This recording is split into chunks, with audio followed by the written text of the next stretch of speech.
పిల్లలు స్కూల్కి పోవడం కానీ పిల్లల మదర్లకే ఉంది పెద్ద టాస్క్. రోజులకైతే ఒక నిర్ణయం తీసుకోవాల్సి వచ్చింది. అదేంటంటే టిఫిన్ చేయాలని. ఎందుకంటే మా పల్లెటూరులో అయితే టిఫిన్ చాలా తక్కువ. ఇంకా పొద్దున లేచినామా, అన్నం కూర వండుకున్నామా, తిన్నామా, పనికేనామా అంతే.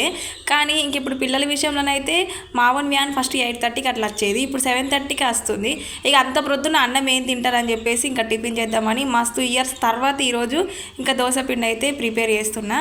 నేనైతే ఇంత మినపప్పు, బియ్యము, కొన్ని మెంతులతోనైతే ఇట్లా చేస్తా. ఇంకా మిగతా ఏం కూడా యాడ్ చేయను. ఇదే పిండితోని ఇడ్లీ, దోశ చేస్తా. ఇంకా ఏ చేయబుద్ధి అయితే అది చేసేస్తా అప్పటికప్పుడు. ఇక కొంతమంది అయితే ఇడ్లీ రవ్వ తెచ్చుకుంటారు కదా సపరేటు ఇడ్లీ కోసం అని. కానీ నేనైతే అట్లా ఏ చేయబుద్ధి అయితే అది చేస్తా. ఇగో 5కి నానబెట్టి ఇప్పుడు 10:30 అవుతుంది. ఈ టైంకు మిక్సీ పడుతున్నా. నాకేమో నిద్ర అంటే నిద్ర వస్తుంది. ఇంకా పొద్దుగాలటి వరకు ఎట్లుంటుందో పిండి సో చూడాలి. ఇగో అది కాక ఇంకో పని ముంగట పెట్టుకున్నా. అదేంటంటే రేపటి వీడియోలో చెప్తా.